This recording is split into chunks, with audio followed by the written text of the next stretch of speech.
Hey there guys, it's Metro, and today we're going to be doing a very specific video. We're going to be making a public service announcement to all healers, all players playing a healer in Legion, the new World of Warcraft expansion that just came out. And we're going to specifically be discussing damage and its place in your new role as a healer, okay? I feel like this is something I've talked about a lot, so maybe some of you guys are sick about hearing it already, but I feel like at this point it's time for me to place all my thoughts into a concise, small video, even if nobody watches it, just so when I see this, happen again in the future, I can direct somebody to it and hopefully make a compelling argument. So I'd appreciate it if you guys would watch the video. I'm not somebody who normally does something like this. I'm not going to ask this in every video, but I would really appreciate it if you could share this video to people you know who are healing, especially people maybe that you're doing 5-mans with regularly and they're kind of struggling to grasp their minds around it. I'm going to try to make a fair, honest observation about why damage is important from a healing role, and I'll hopefully compel you guys to think this way as well. We'll start by talking about why it does not feel natural to be doing damage as a healer, sort of the legacy mindset that is associated with this, and we'll hopefully be able to identify with some of you guys who are on this, who are opposed to this diametrically from me, and maybe make some progress towards coming towards a more unified agreement that all healers can and should be doing damage. So all I ask is that you guys listen, hear me out, and if you have any, strong opinions against it, let me know. But first things first, the point is, of course, to try to get everyone to understand why it's important to do damage, not just force them. So why doesn't it feel natural to do damage as a healer? Because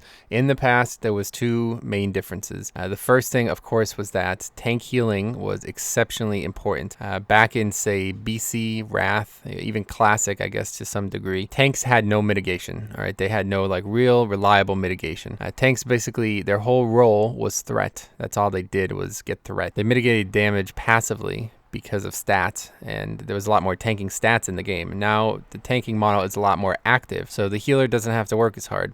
In Legion, they tried to go back to having tanks get hit harder. They increased the health pools of players by a significant number. You'll notice your heals are healing for a few percent of each player's health instead of what it used to be even in WoD. So healing in general is a lot more decision based, a lot more difficult to get people to full health. But at the same time, the mechanics don't often one-shot people. If somebody's going to get hit for 70% plus of their health, very likely that they died to something that was avoidable and you were not going to save them regardless. The other thing about why it doesn't feel natural is because in the past, healing specs were notoriously poor at actually dealing damage.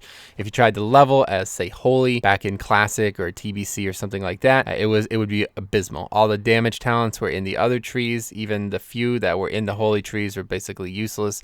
They did not help you do anything. So there's this legacy mindset that I think a lot of people have, and even newer players now who are used to, Wrath and upwards. Cataclysm wasn't any different. Mop wasn't really any different either. Tanks did a lot of active mitigation from Mop upwards, but up until that point, there was almost no reason to ever not just heal because that was what your job was. I also recognize that most people may simply not be aware that something has changed in order to facilitate this, so I'll explain to you what actually has changed with healers. The main thing is that all your spells do 5 to 10 times more damage. For example, as a Holy Paladin, something I discussed previous video is that Archimond, when we were trying to do a little bit of damage, I would barely be able to break 35-40k on the pull in the first 10-15 globals. But now if I did that exact same thing, I might be able to burst upwards of 500k. Of course, numbers go up in the expansion, but that's still at least a 5 times increase from the previous expansion, extrapolated upwards. And if you play your spec out in the world, you do some questing, you do some leveling as Holy or any healing spec, you should immediately realize that you're able to kill mobs in 5 to 6 casts,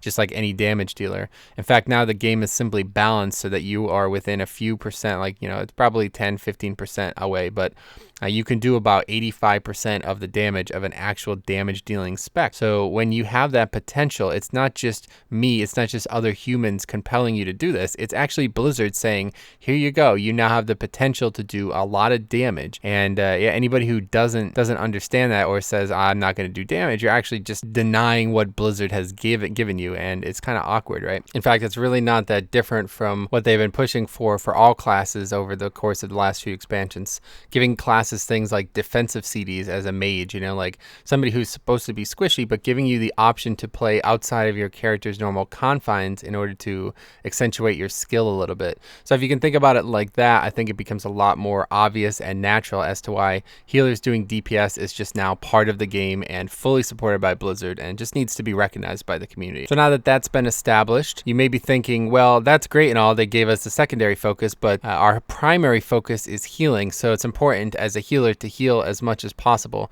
You know, when you think about it as a DPS, obviously a maximum DPS is going to be DPS every single global, make 100% uptime. So now it's important to understand why sometimes actually casting heals may be a waste of your global. Sounds odd to say, but this goes hand in hand with the tank changes that we've been talking about here. It's very important to understand the tank changes. I think a lot of people don't recognize this. I've spoken about this too heavily. Tanking and healing, you're not just individuals doing these roles. You are now partners. Whether or not you admit that is fine, but it is the facts of the matter, okay? You, especially in 5-man situations, but also in raids, you rely on each other to some degree. It's just depending on what degree you rely on each other. For example, you know, 2 pilots piloting a plane, they're both doing a similar role, but they both have to yin and yang each other. They both have to get each other, because if there's a conflict and they don't play properly, then something bad is going to happen, okay? The tank changes that everybody needs to be aware of is that active mitigation and self-healing is now a very, very important part of tanking. You wouldn't overlap stuns, right? Like if you and you're, say, an arena partner or something like that, we're both going to try to CC somebody, you would do it in tandem with each other. One person would go first and the next person. Same with interrupts, same with other utilities like that. So why would you then, if a paladin tank has a very big heal incoming and you're a resto druid, why would you waste your time healing him when he could heal himself more than you can? And that's an important distinction to make now. A lot of self-healing that tanks can do is not actually supplementary. It's kind of just better.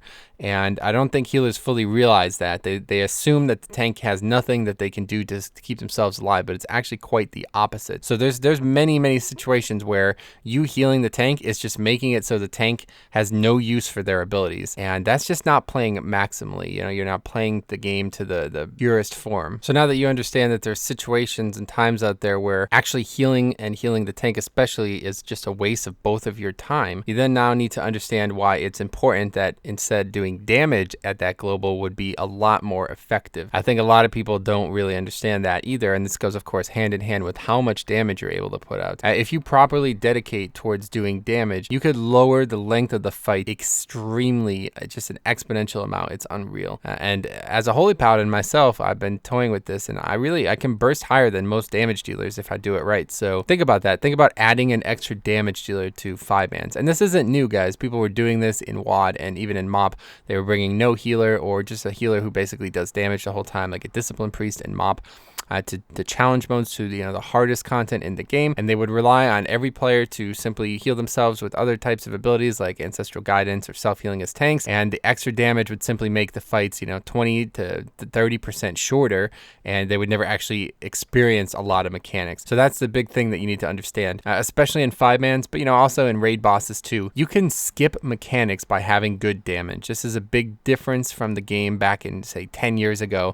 There was so few mechanics that they happened very frequently and you need to deal with them properly. But now there's a lot of timing involved in raid bosses and dungeon bosses. There's a lot of timing and a lot of synergy with each other, like the mechanical synergy. So if you can skip some of that synergy, if you could make it so sometimes when you fight this boss, he does not do certain mechanics. And there's a great example. There's so many good examples, but this one's the best one. The second boss in Neltharion's Lair. If you can kill him fast enough, he will not disappear and do that weird cups game where you have to figure out which rock is him, you know what I mean? And that just adds at least a minute, right? At least 30 seconds to the fight. So if you can just kill him before he does that, then there's no reason for it to happen. And that's what DPS is, you know what I mean? That's the point of it. Killing the boss faster does not always just kill the boss faster. Sometimes it actually makes the boss easier. And when you make the boss easier as a healer, you're technically still doing your job. You're providing the group with more safety, and you're making it so you have to heal less by doing something that you wouldn't conventionally consider part of the role. So you've come this far, that's great. Hopefully you're on the same page now. You feel a little bit more comfortable with the topics I'm bringing up, but now we'll talk a little bit more specific, all right? When should you DPS as a healer? I'll talk about this, and hopefully this will solidify it in your head that there is definitely a way to do both very successful. And I'm not just talking about discipline priests. So a lot of people get really confused by this concept. They think like, oh, well, discipline priests, now they have to do DPS to actually heal, and that's all there should be for that. But it's not the same. Like I said, hopefully throughout the course of this video, you understand exactly why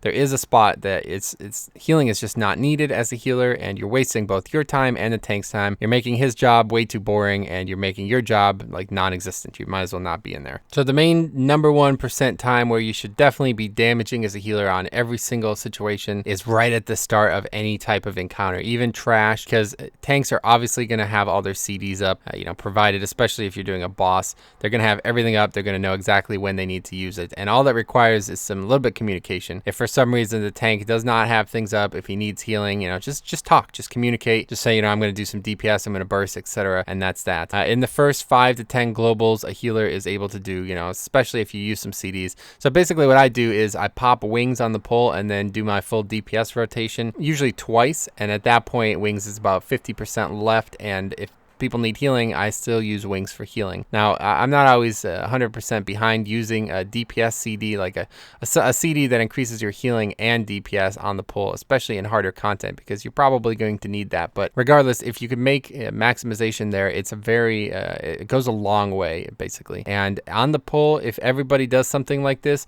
if all healers put towards this, even if they do no damage for the rest of the, say, 1 to 2 minute boss fight that we're talking about in a 5-man, they'll probably still have done over 100k DPS, like when they're ready to be geared. So yeah, that's nothing to sneeze at, guys. I'm telling you, that's how much damage you can do. And there's absolutely no healing to be done there. So you're just like, the amount of time, it just makes me so sad to see these people sitting there spamming heals on me when I'm at 99% health. It's like, oh, I got meleeed for 10, like not even for 2% of my health, and now they're just spamming healers on me. It's like, dude, I could heal myself for that amount. Like, there's nothing, you don't have to do it. You know what I mean? Do you understand? So there's also some some other things that you can do here. Like, for example, if all the goal here is that the people don't die, all right? You don't have to heal them to 100%. That's something that I think a lot of people don't understand. Keeping people at 100% is just a waste of time. They're never going to get one shot by something, especially in current content and especially in farm. Like, this is the time to do it. When you're farming bosses, when you're doing dungeons that are easier than you should, like you're not getting gear from them anymore. You're kind of just hoping for something, or you're doing it for a daily or something like that. This is when you do it, guys. If you did DPS every single global for an entire dungeon, nobody would even die if you're doing like a heroic or something like that, Just make sure the tank knows what's up and he could keep himself alive. As long as the damage dealers aren't idiots, you could do more damage than them and they will thank you for making the dungeon go a lot faster. So then there's also the potential to use like reduction CDs and stuff like this to allow yourself to facilitate this. I like to use Aura Mastery with Devotion Aura a lot. Whenever I know people are going to take damage, I use it, and then in that 8-second window, I know I can do more damage. I basically healed them for 20% of the damage, you know what I mean? I reduced it just like a discipline priest. So yeah, it's all about knowing when and where to do it. There are going to be bosses and situations that make it probably impossible, definitely difficult to do this. I haven't really encountered anywhere you can't do this on the pull though. I would definitely be recommending that everybody gets used to doing this on the pull, because it, like I said, it can go a long way. And burst is the name of the game now, unfortunately, man. Sustained DPS is good, but so many mechanics are trivialized by high burst. And when you can contribute, the game isn't balanced around having the healer contributing that type of damage. So when you could contribute, you make the fight easier. You're nerfing the fight inside the game, and that's a huge deal, guys. So I really hope you understand what I've been saying. If you have any questions at all, please ask. But the whole purpose of this video here is so that when I queue up as a tank, I have healers who actually embrace this mentality. And the amount of resistance I've received on this, both on YouTube and then in game as well, is worrying, because I think this is obvious. I don't think there's any reason that this shouldn't be obvious. So hopefully I've compelled you guys a little bit. If you still have any questions, I'd love to hear them. Feel free to give your experiences. And I hate to do this, like I said, I'm not this kind of guy, but if you can just share this, if you're not a healer and you know a healer in your guild or in your group or something like that, just give this a share to him. All right, just tell him about it and see if he watches it, because it goes a long way. I'm telling you guys so much. Hopefully you'll have seen the footage in the background. Like, you can tell how much shorter the fights are when the healer is putting out good damage.